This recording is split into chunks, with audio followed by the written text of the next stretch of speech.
todo. Suponga que una nave extraterrestre cayó en el desierto. Nosotros la recogimos y nuestra misión es saber cómo funciona y descubrir también su tecnología de ingeniería. Con la ayuda de grandes médicos, astrónomos e ingenieros, descifraremos la tecnología de los ovnis.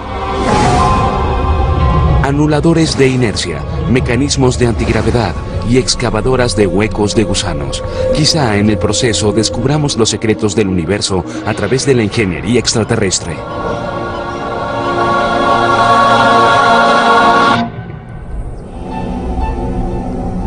Usted está a punto de participar ahora en un ejercicio de la imaginación. Prepárese. Esta es una nave extraterrestre que cayó en el desierto hace unos años. Nos encomendaron la misión de tratar de descifrar su tecnología y ver cómo funciona. Reunimos a un equipo de algunos de los más inteligentes investigadores, médicos, ingenieros y astrónomos para asesorarnos. Paso a paso, nuestros expertos nos llevarán a una gira técnica de esta nave. Desde sus controles y su aerodinámica hasta su sistema de propulsión. Aprenderemos cómo viaja por el espacio y cómo maniobra por el aire. Esta tarea no será fácil, pero sí gratificante. La tecnología extraterrestre está unos siglos, unos milenios adelantada a la nuestra. Cuando se habla de platillos voladores y ovnis, la gente se ríe a tus espaldas y puedes llegar a perder tu carrera. Mi actitud es que uno debe tener una mente abierta. Abre tu mente a la posibilidad de que pueda existir una civilización millones de años más adelantada a la nuestra. Yo digo que hallen una ley física que evite los contactos con civilizaciones millones de años más adelantadas a la nuestra.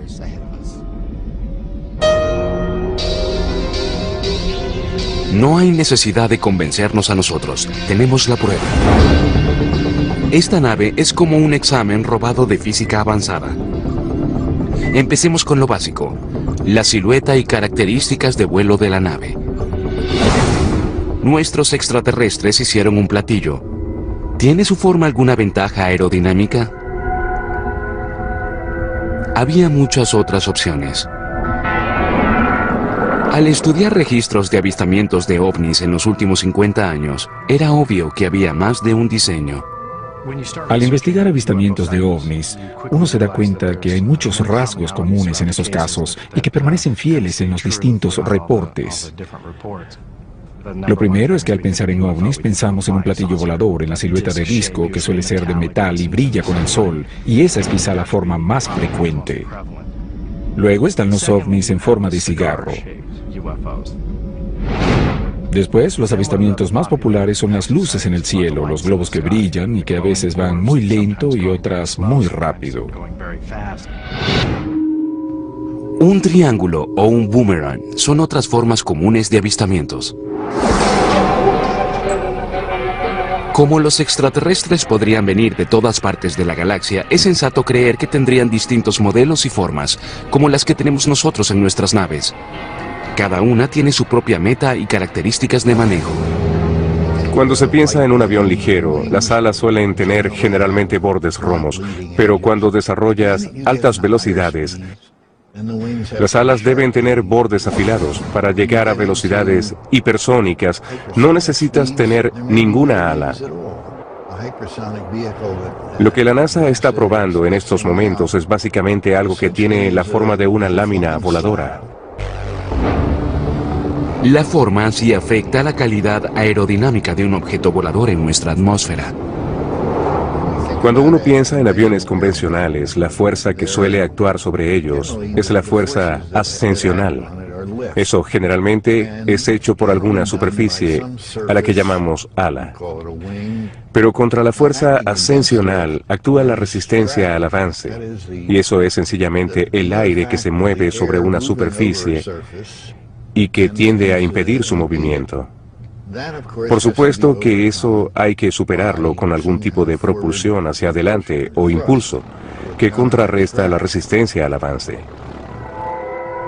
Muy pocos avistamientos mencionan alas, colas, motores de reacción o hélices. Pero un objeto que carezca de esas cosas puede aún así mantenerse en el aire. Hay un dicho que dice que con suficiente propulsión hasta un ladrillo puede volar. Y eso es verdad. Con suficiente propulsión, una nave puede llegar al espacio. Al igual que nuestros cohetes, los ovnis, en forma de cigarros, podrían perforar nuestra densa atmósfera. Al estudiar las formas de los ovnis avistados, veremos que las de triángulos o boomerangs son las mejores en el aspecto aerodinámico. Nosotros tenemos una nave en forma de boomerang, como el bombardero B-2 Stealth, que es conocido como un diseño de ala fija. El ala fija es una silueta hermosa, al menos para los vuelos subsónicos, porque es un ala pura y es toda eficiente. Cuando pones motores por fuera, cuando pones el fuselaje, la cola, un timón y ascensores, añades resistencia de aire. El ala fija no tiene eso. El ala en forma de boomerang surgió en la primera mitad del siglo XX. La compañía Northrop Aircraft diseñó incluso un bombardero de largo alcance con esa silueta en la Segunda Guerra Mundial.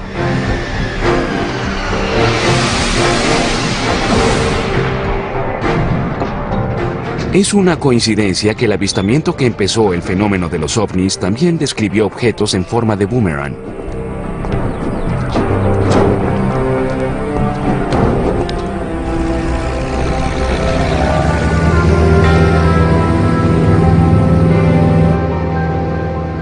El 24 de junio de 1947, Kenneth Arnold, un piloto aficionado, volaba en un Cessna de un solo motor en las montañas Cascade, en el estado de Washington, cuando una luz llamó su atención. Él dijo haber visto varios objetos metálicos volando en una formación V, a gran velocidad. Arnold fue entrevistado tanto por la prensa como por el FBI y dio comienzo a la era moderna de los objetos voladores no identificados al decir que estos volaban como platillos saltando sobre el agua. Pero no dijo que parecieran unos platillos. Arnold hizo un dibujo para que alguien describiera su silueta y resultó que no era exactamente un platillo, pero ese término se popularizó. La comparación del dibujo de Arnold con un avión Stealth de la Fuerza Aérea Norteamericana revela algunas similitudes. Quizá a los extraterrestres que hicieron naves triangulares también les preocupaba la resistencia del aire en la atmósfera exterior. Claro que en el vacío del espacio no hay resistencia del aire. Al ver otras formas reportadas de ovnis, observamos que a los extraterrestres no les importaba en absoluto la resistencia del aire en nuestra atmósfera. De haberlo hecho, no habrían construido platillos voladores. Los platillos no son estables o fáciles de controlar. Al menos para nosotros los humanos. No tienen ninguna superficie particular de control, como los alerones o aletas de un avión, para cambiar de dirección al subir o al girar. Así que es difícil ver por qué este es un diseño ventajoso para volar en cualquier atmósfera.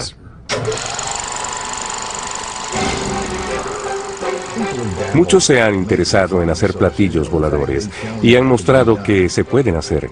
Por lo general tienen forma de platillos con un ventilador grande en el centro. Ellos despegan, vuelan y dan un buen espectáculo. Pero es un avión malo, una superficie muy ineficiente de elevación. Ellos obtienen la mayoría de su impulso del ventilador que sopla aire hacia abajo, casi como un helicóptero. En términos de eficiencia, está en el fondo de la escala en lo que se refiere a mecanismos de elevación. ¿Por qué los extraterrestres harían naves tan ineficientes en el aspecto aerodinámico? La verdad es que podían hacer naves con cualquier forma y éstas volarían gracias a su poderoso sistema de propulsión. Me parece que cuando uno piensa en las cosas que se han reportado, sus sistemas de propulsión deben ser tan poderosos que en realidad no importa qué forma tengan las naves. Estudiaremos más tarde la propulsión de la nave extraterrestre. Pero por ahora, tengamos en cuenta esto. En esta nave, lo aerodinámico es casi obsoleto. Quizá nuestros extraterrestres escogieron el modelo de platillo volador solo porque se ve muy bien. Si su sistema de propulsión es tan poderoso como creemos, ¿cómo sobreviven los extraterrestres a bordo a las fuerzas tan violentas de los cambios abruptos en velocidad que destrozarían a un ser humano? En otras palabras, en la nave debe haber un anulador de inercia. Ahora enviaremos a nuestro equipo para encontrarlo.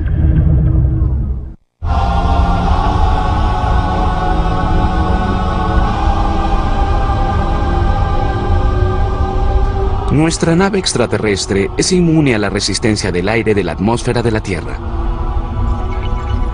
Pero más importante aún, es inmune a los efectos de la inercia. La propiedad universal de la materia que hace que un cuerpo en descanso siga en descanso y uno en movimiento siga en movimiento. Nuestra nave espacial tiene un anulador de inercia. Una suerte de cinturón de seguridad de alta tecnología que evita que todo en el interior de nuestra rápida nave salga por el parabrisas. Al estudiar reportes de ovnis, nuestros expertos pueden entender mejor este equipo extraterrestre. A veces oyes reportes de ovnis, naves o como sea que los describan, que se mueven a cientos o miles de kilómetros por hora por el cielo. A veces giran a la derecha o suben o bajan, cosa que obviamente no ha logrado aún la raza humana. Les ofrecemos esto de los expedientes de ovnis de la Fuerza Aérea Norteamericana. El 6 de diciembre de 1962, en los minutos antes del amanecer, un bombardero B-29 lideró una misión de entrenamiento sobre el Golfo de México. De repente un objeto salió en el radar dirigiéndose al bombardero. Capitán, un demonio viene a 3.800. No, a 4.200 millas náuticas. Eso es casi 8.000 kilómetros por hora. Viene por el este, señor. Un tripulante fue a la ventana derecha de la cabina del piloto y vio una luz blanca y azul. Luego vio 4 señales más en la pantalla. Hay otro más que viene hacia acá. Señor, a esta distancia deben poder verlo. Estos también pasaron a más de 8.000 kilómetros por hora. ¿Qué fue eso? Luego uno de los objetos se separó y empezó a seguir al avión.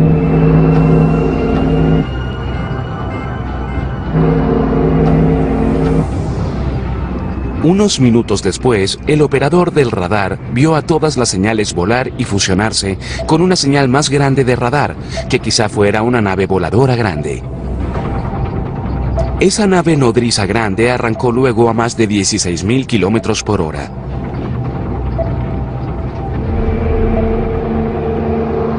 Nuestras naves de entonces y las de ahora no alcanzan esas velocidades. Y aunque pudieran hacerlo, moriríamos al ir tan rápido o al parar de repente o girar tan rápido.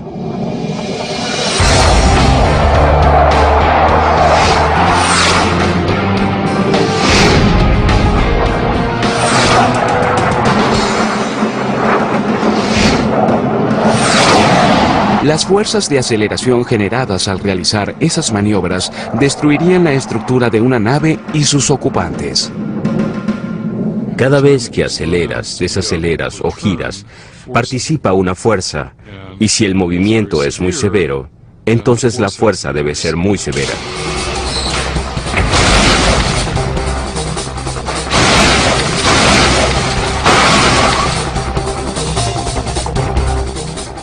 Eso se debe a la inercia. De ella sabemos que es la propiedad de la materia que hace que un cuerpo en descanso siga en descanso y un cuerpo en movimiento siga moviéndose en la misma velocidad y dirección, a menos que la influencie una fuerza exterior. Es por eso que si vas en un auto y desaceleras, te vas hacia adelante porque tu cuerpo quiere seguir moviéndose, aunque no lo haga el auto.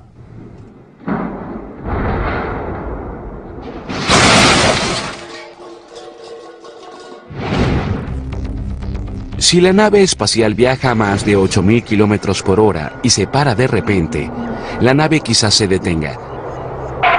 Pero los pilotos extraterrestres se moverán hacia adelante por la inercia. En otras palabras, si su cuerpo se parece al nuestro, se volverían unas manchas húmedas en el interior de la nave.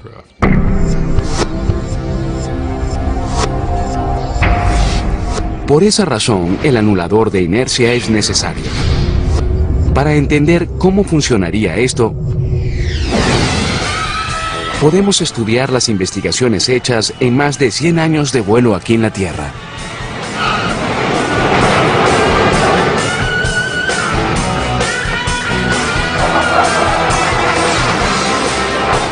Las fuerzas de aceleración se miden en unidades de aceleración gravitacional o fuerzas G.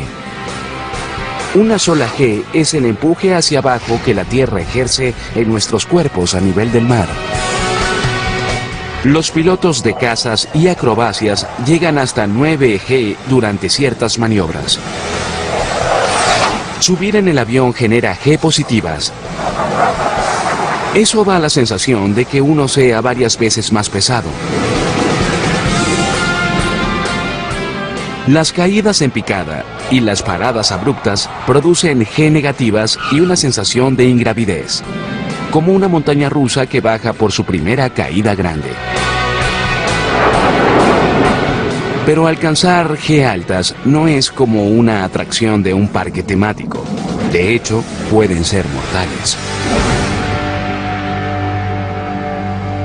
Aquí en Lemoore, la base aérea naval de California, los pilotos pasean en una centrífuga humana para ver cuántas G positivas pueden aguantar. Bien, adelante. Sentirás el empuje gradual de fuerzas G ahora. Nuestra centrífuga, la góndola de aquí, va a 104 o a 110 kilómetros por hora, y eso no parece muy veloz, pero a medida que rota sobre ese brazo, produce altas fuerzas G hasta 15, aunque los humanos estamos limitados hasta 9 G. La meta del entrenamiento es educar a los pilotos sobre qué se siente al alcanzar fuerzas G en una situación controlada en un laboratorio. Con frecuencia los llevamos hasta el borde del G-Lock. El G-Lock es el término técnico de inconsciencia gracias a la gravedad, causada por el drenaje de sangre en el cerebro. Las pruebas ayudan a los pilotos a ver cómo ataca el G-Lock para evitarlo después cuando vuelen de verdad.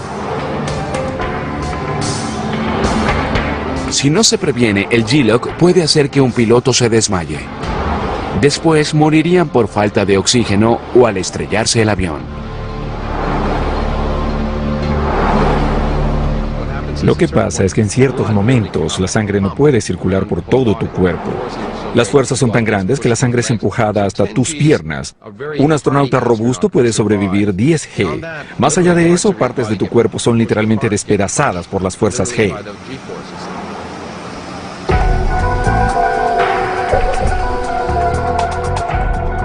El cuerpo humano es aún más sensible a las fuerzas G negativas. Sabemos mucho de la forma en que las fuerzas G negativas afectan al cuerpo gracias a hombres como el Dr. John Stapp. Él trabajó en la Fuerza Aérea como su propio conejillo de Indias. Se montaba en trineos de cohetes y se lanzaba por una pista grande y era detenido instantáneamente. Eso generaba muchas fuerzas negativas G. En una prueba en 1964, Stapp llegó a la velocidad de 1017 kilómetros antes de detenerse en menos de 2 segundos.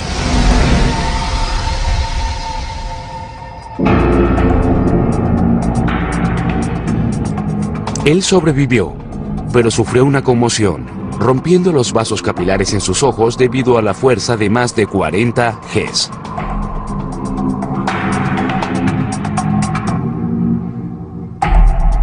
La experiencia de Stapp hizo que desde los asientos eyectores hasta los cinturones de seguridad fueran más seguros. Aunque esas pruebas son severas, no producen las fuerzas G que causarían un paseo en un ovni. Si un platillo volara a la velocidad de la luz e hiciera un giro a la derecha en una décima de segundo, la aceleración sentida sería de 300 G, que bastaría para destruirlo todo, cualquier material conocido y todo lo que haya dentro. Pero esa maniobra sería nada para un ovni. Algunos informes indican objetos que pasaron de 0 a 14.500 kilómetros por hora en forma casi instantánea. Las fuerzas G que uno experimentaría si hiciera eso serían mucho mayores que la fuerza de gravedad. Y sería mucho mayor que lo que sufrirías si estuvieras en un avión que cayera al suelo. Nuestra nave tiene un anulador de inercia, porque al solo pisar a fondo el acelerador, crea más fuerzas G que la caída de un avión. Así que, ¿cómo funciona eso?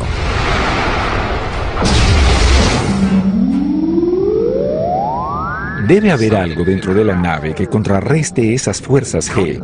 Una posibilidad, al menos en principio, es manipular la propia fuerza de gravedad. Por ejemplo, la creación de un campo gravitacional enfrente de mí, dentro de la nave, que me empuje hacia adelante a la misma fuerza con que soy empujado hacia atrás en el asiento. Un campo de fuerza gravitacional. Esa debe ser la forma en que trabaja el anulador de inercia extraterrestre. Se presume que debes poder apagarlo y prenderlo en una forma fácil y también con rapidez, porque si haces un cambio muy veloz en tu estado de movimiento, debes poder manejar eso rápido.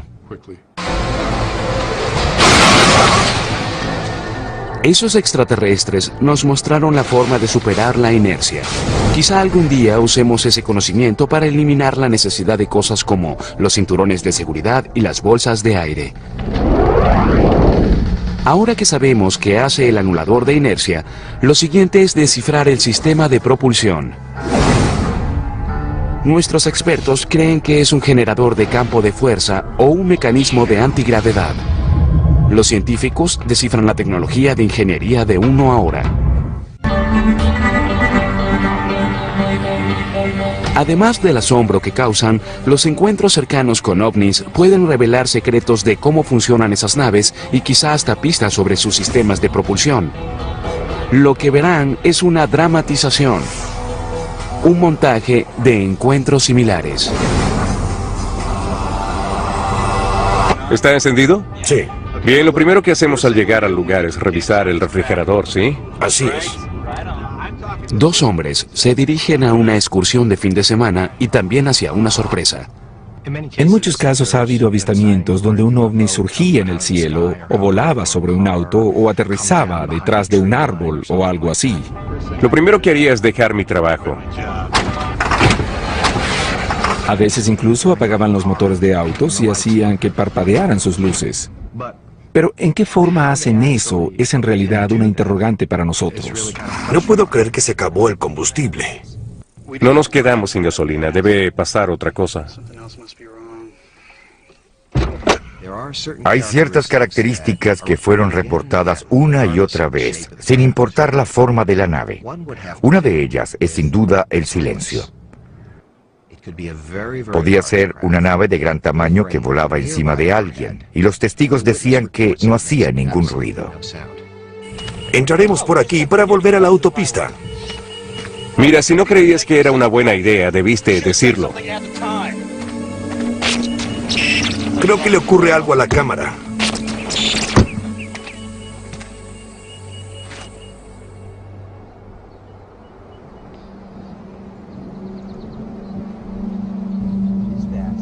¿Qué es eso? ¿Qué diablos es eso? Bob, ¿qué es eso?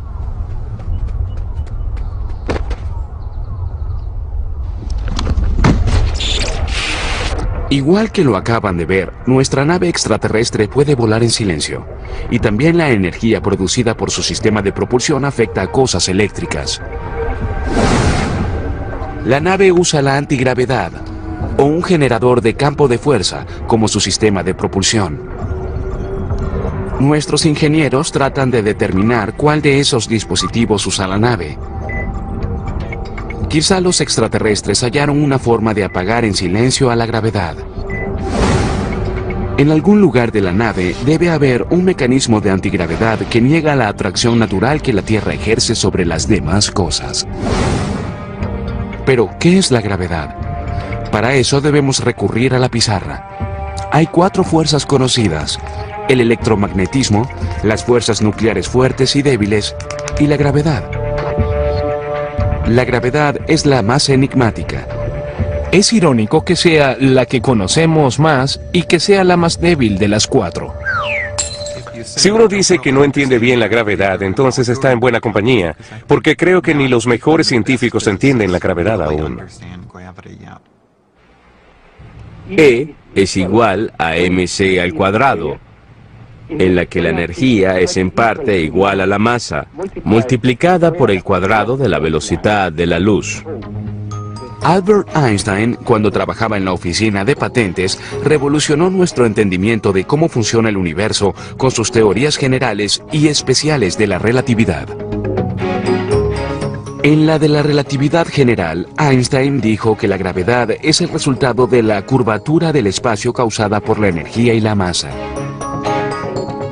La gravedad es nuestra experiencia de esa curvatura producida por la masa de la Tierra. ¿Podría este dispositivo ser un mecanismo de antigravedad? Los humanos nos esforzamos por crear mecanismos de antigravedad. Hasta ahora ninguno ha funcionado. Y la mayoría de los físicos dicen que es imposible. En este momento, debo decir que no lo sé. Hasta ahora la gravedad es algo que actúa sobre nosotros, y nosotros no actuamos sobre ella. El que no manipulemos aún la gravedad no significa que los extraterrestres no lo hagan. Pero un mecanismo de antigravedad no es la única forma de que los extraterrestres eviten la gravedad. Un generador de campo de fuerza también le permitiría a un platillo superar la gravedad. Si no manipula la gravedad, quizá usa una de las 4 fuerzas conocidas de propulsión y levitación. Quizá usa la fuerza exótica que mantiene a las fotografías pegadas al refrigerador. En cualquier punto del espacio alrededor de un magneto hay un campo de fuerza llamado campo magnético.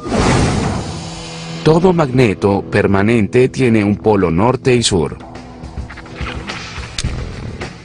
Los polos opuestos se atraen entre sí y sus campos de fuerza los mantienen unidos.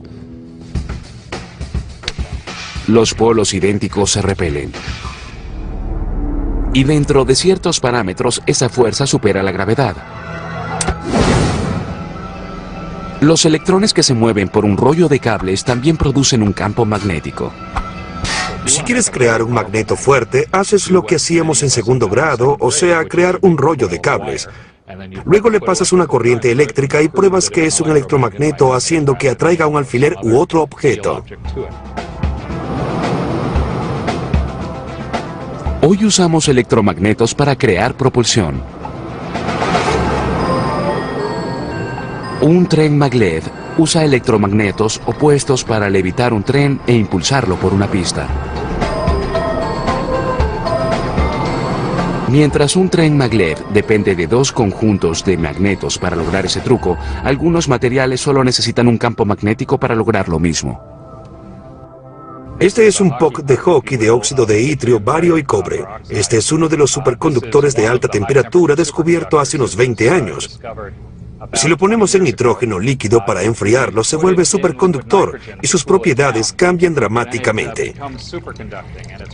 Cuando esto se enfría lo suficiente, se vuelve un superconductor. Luego levitará encima de esta pista hecha de magnetos de neodimio, acero y boro. Este superconductor superfabuloso es diamagnético. Expulsa al campo magnético. Este es empujado contra la gravedad mientras trata de expulsar al campo magnético fuera de él mismo. Otra forma, por ejemplo, en que podemos usar campos magnéticos para contrarrestar las fuerzas de gravedad es levitando cualquier cosa que contenga agua, porque el agua es diamagnética y busca repeler campos magnéticos. Ella en verdad quiere dejar el campo magnético. Hay seres vivos que pueden ser diamagnéticos, como los sapos.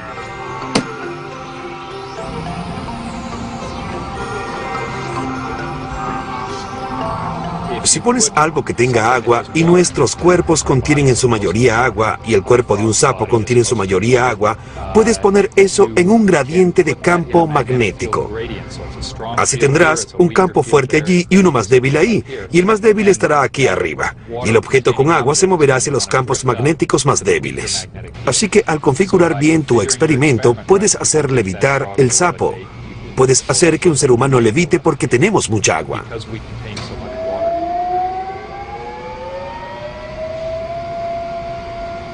¿Podría ser esta la forma en que levitan al platillo? ¿Estará la nave hecha de algún material diamagnético? En principio, los campos magnéticos pueden ser usados para impulsar una nave por el aire. Y es natural que al ver la historia de los ovnis se piense en campos magnéticos. El experimento de levitación con la rana funciona porque hay un imán grande justo debajo del sapo.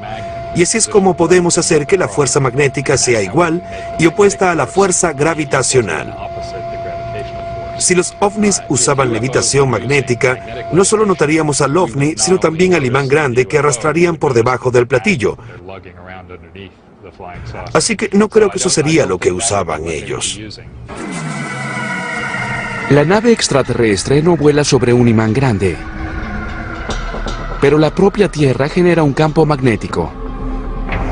Por eso las agujas de las brújulas apuntan hacia el norte. Quizá la nave extraterrestre usa el campo magnético de la Tierra para propulsarse en nuestra atmósfera. Pero el campo magnético de la Tierra es muy débil. Estamos a pocos premios Nobel de levitar una nave con un generador de campo de fuerza. Pero recuerden que un campo de fuerza repelente electromagnético o un mecanismo de antigravedad podrían resolver los retos gravitacionales encarados por los extraterrestres. Y un mecanismo de antigravedad es lo que esta nave extraterrestre lleva después de todo. Su mecanismo de antigravedad manipula la gravedad de la Tierra, revirtiéndola contra sí misma y la concentra para sustentar a la nave en una onda gravitacional. Esta puede ir en la dirección que quiera.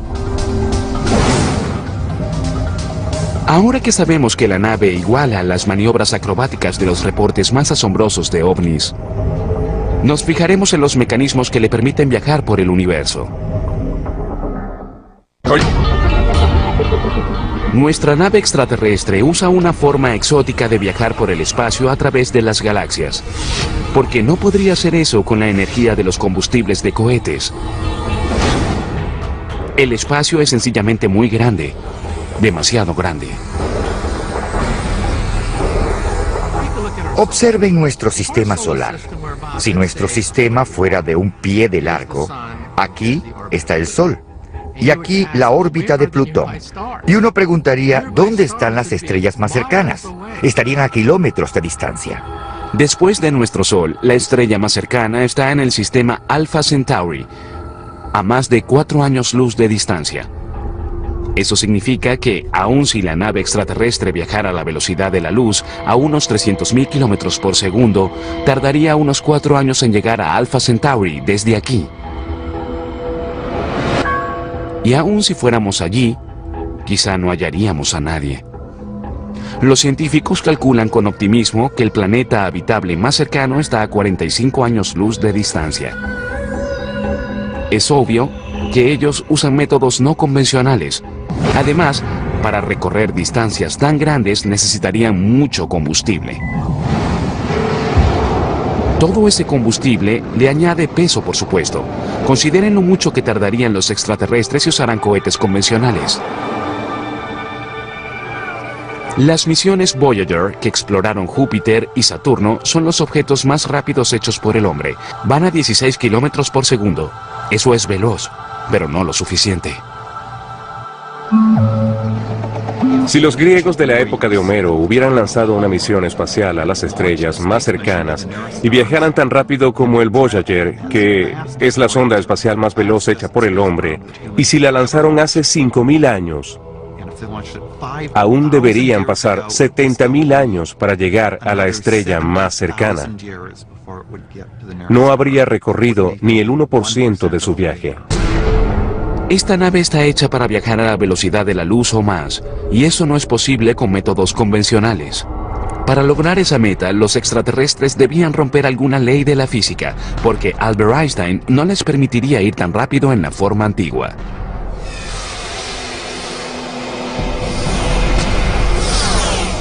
A principios del siglo XX, Albert Einstein ofreció una nueva forma de entender al universo con sus teorías generales y especiales de la relatividad.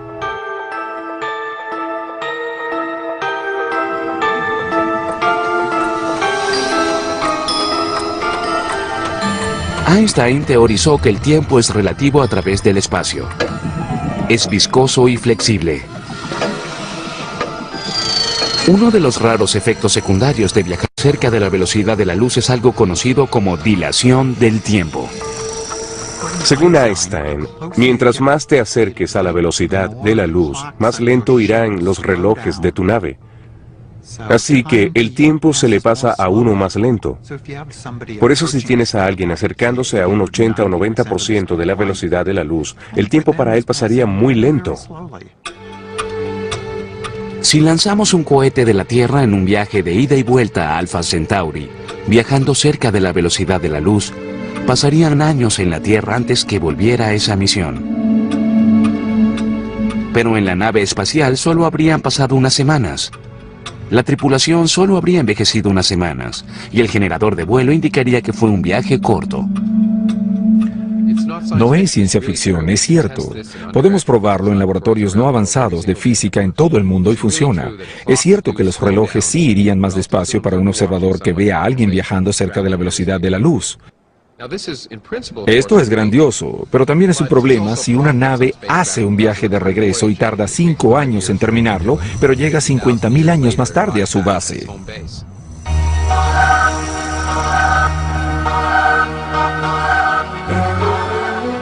Pero Einstein predijo un problema mayor. Nuestra nave solo puede ir hasta cierta velocidad antes de toparse con Einstein, el mejor policía galáctico. Einstein dijo que hay un límite de velocidad universal. No es posible viajar más rápido que la velocidad de la luz, porque a esa velocidad las leyes de la física alteran la masa.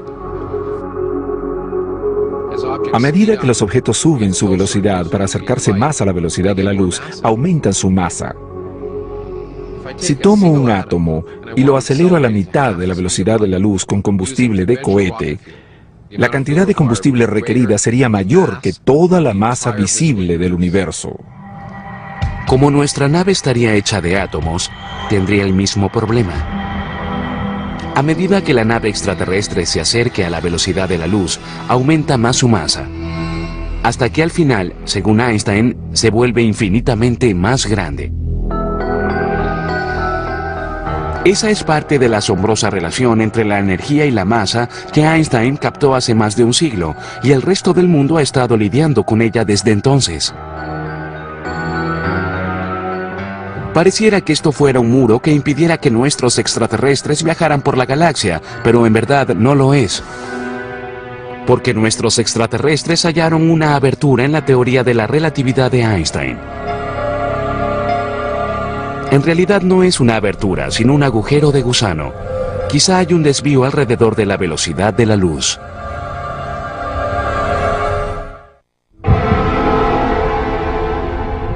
Nuestro equipo analiza el exterior de nuestra nave extraterrestre mientras también lucha para entender cómo funcionan sus mecanismos interiores. Pero nuestros técnicos hicieron un gran hallazgo. Entraron en lo que llamaríamos el sistema de guía computarizado. Parece que ellos tienen un mapa del universo. Esto podría ser un verdadero avance. Al contrario de lo que aprendimos en sexto grado, la distancia más corta entre dos puntos no es necesariamente una recta. Para empezar a entender lo que hacen los extraterrestres, debemos consultar de nuevo a Einstein y sus teorías sobre la gravedad. Einstein vio que la masa y el espacio, la materia y el espacio están conectados en el sentido de que puedes explicar la gravedad diciendo que la masa distorsiona al espacio y que ejerce una fuerza sobre él. El espacio está curvado en la vecindad de la materia y los planetas siguen el camino más corto en la superficie curveada del espacio. Así que los objetos masivos tuercen al propio espacio. Las pruebas de esta extraña teoría, que aseguró el sitial de Einstein entre los dioses de la física, surgieron por dos astrónomos británicos en una excursión durante un eclipse solar en 1919. Los astrónomos fotografiaron al Sol durante el eclipse. En la oscuridad, mientras la Luna oculta el Sol, se pueden ver las estrellas cerca del Sol. Pero Einstein creía que algunas estrellas detrás del Sol también serían visibles. Él predijo que su luz sería curveada por la inmensa gravedad alrededor del Sol, y por lo tanto serían visibles para nosotros más allá de su borde. Él calculó la cantidad por la que se curvearía, y en 1919 unos astrónomos vieron un eclipse de Sol y verificaron que su predicción era correcta, y así Einstein se volvió famoso. Como la gravedad tuerce el espacio, quizá los extraterrestres usaron ese fenómeno para volar a chorro por la galaxia. Este artefacto parece que es un mecanismo de velocidad de la luz. Si pudieras manipular al espacio, podrías expandirlo detrás de ti y contraerlo enfrente de ti. Y podrías construir un mecanismo de velocidad de la luz que tuerce el espacio al manipularlo enfrente y detrás de ti. Y al hacer eso, parece que ir de un sitio a otro se hace más rápido que la velocidad de la luz. Al contraer el tiempo espacial enfrente de ella, mientras expande el tiempo espacial por detrás, la nave extraterrestre se impulsaría como una bala que sale de un rifle. Y aún mejor, los relojes adentro irían a la misma velocidad que los de afuera. Eso es quizá lo más sorprendente. Irían en un bolsillo de espacio ordinario que no sentiría los efectos relativos de su alta velocidad. Como nuestros ingenieros entraron en las computadoras extraterrestres, aprendemos mucho más de la función de la nave. Al lado del mecanismo de velocidad de la luz hay un dispositivo más sofisticado. Relativamente hablando, este también permite viajar más rápido que la velocidad de la luz. Es un generador de agujero de gusano, capaz de doblar al propio espacio. Imagínense en el espejo de Alicia. El espejo era en cierto sentido un atajo, un sistema de metro, un túnel a través del tejido del espacio y el tiempo. Eso es un agujero de gusano. Imagínense un mapa de la Tierra. La marca A representa Nueva York. La B representa París. Si doblamos el mapa, veremos que no están muy lejos. Ahora todo lo que debemos hacer es un agujero en el mapa para conectar a ambas ciudades. ¡Voilá! La abertura es como un agujero de gusano. En 1935, Einstein sacó su primer tratado sobre agujeros de gusanos. Nosotros los llamamos los puentes Einstein-Rosen. Y los puentes Einstein-Rosen nos llevan de una etapa a otra. Es una entrada. La teoría de Einstein permite que haya agujeros de gusanos. Y según la física cuántica pueden ocurrir en forma espontánea.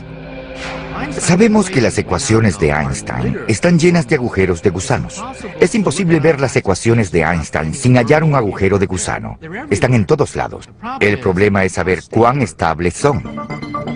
Por suerte, el generador de agujeros de gusano también tiene un estabilizador. Así los extraterrestres pueden abrir un agujero de gusano y tenerlo abierto hasta que pase la nave. Problema resuelto.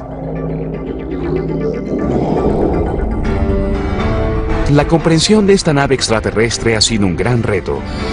Hemos tenido que usar al máximo nuestro conocimiento de física y mecánica cuántica para entender lo que lograron nuestras visitas extraterrestres. Pero logramos descifrar bastante. Un ejemplo es su forma de desafiar la gravedad y la inercia, y cómo elude la velocidad de la luz para cruzar el universo.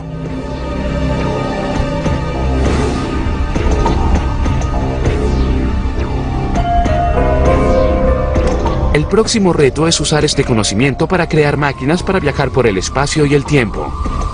A todo. Suponga que una nave extraterrestre cayó en el desierto. Nosotros la recogimos y nuestra misión es saber cómo funciona y descubrir también su tecnología de ingeniería. Con la ayuda de grandes médicos, astrónomos e ingenieros, descifraremos la tecnología de los ovnis. anuladores de inercia, mecanismos de antigravedad y excavadoras de huecos de gusanos. Quizá en el proceso descubramos los secretos del universo a través de la ingeniería extraterrestre.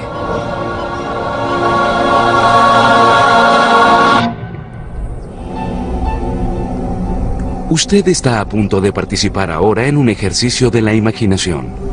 Prepárese. Esta es una nave extraterrestre que cayó en el desierto hace unos años. Nos encomendaron la misión de tratar de descifrar su tecnología y ver cómo funciona.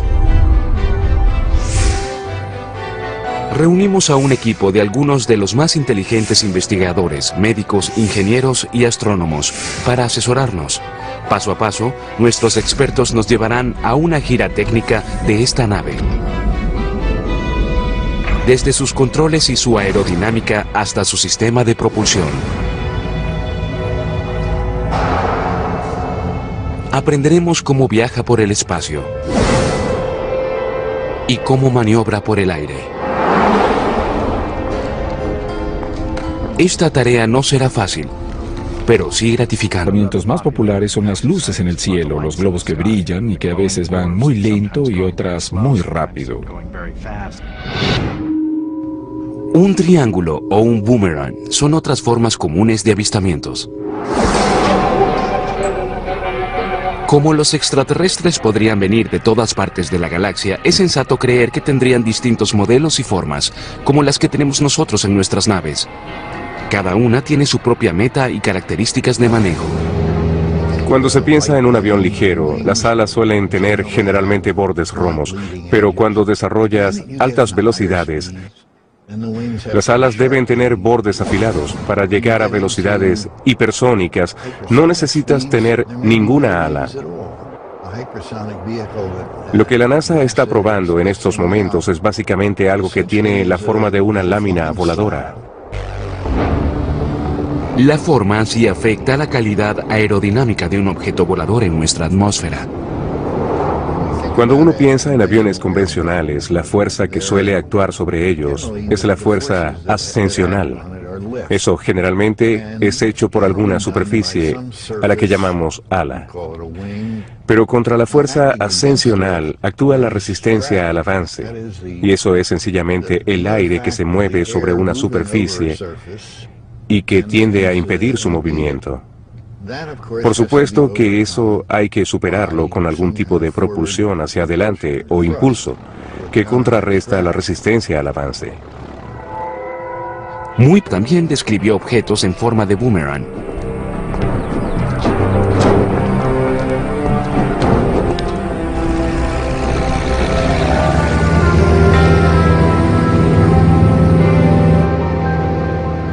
El 24 de junio de 1947, Kenneth Arnold, un piloto aficionado, volaba en un Cessna de un solo motor en las montañas Cascade, en el estado de Washington, cuando una luz llamó su atención.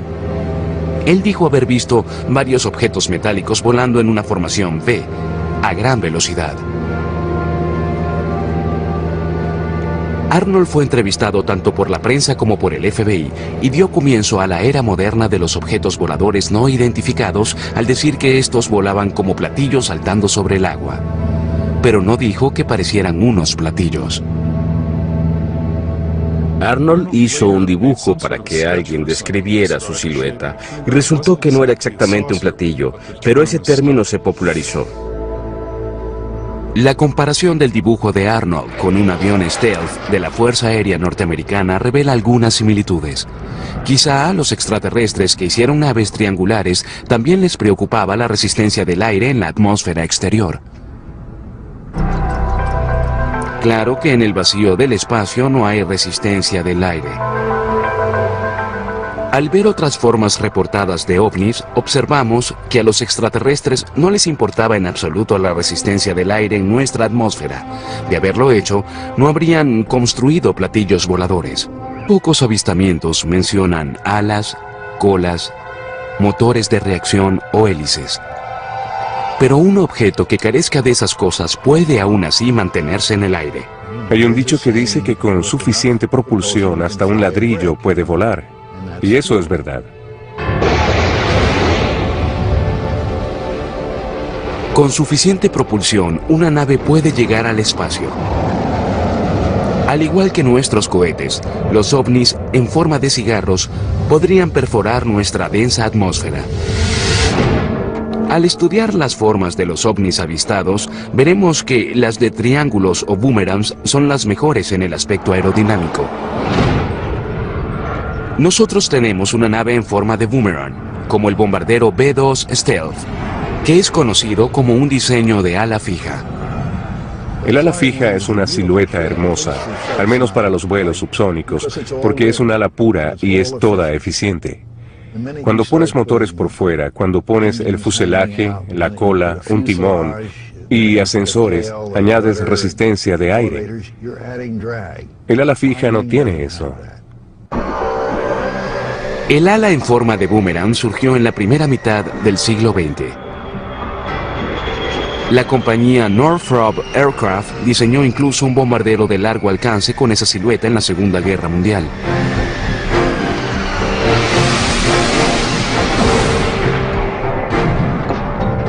Es una coincidencia que el avistamiento que empezó el fenómeno de los ovnis La tecnología extraterrestre está unos siglos, unos milenios adelantada a la nuestra. Cuando se habla de platillos voladores y ovnis, la gente se ríe a tus espaldas y puedes llegar a perder tu carrera. Mi actitud es que uno debe tener una mente abierta. Abre tu mente a la posibilidad de que pueda existir una civilización millones de años más adelantada a la nuestra. Yo digo que hallen una ley física que evite los contactos con civilizaciones millones de años más adelantadas a la nuestra.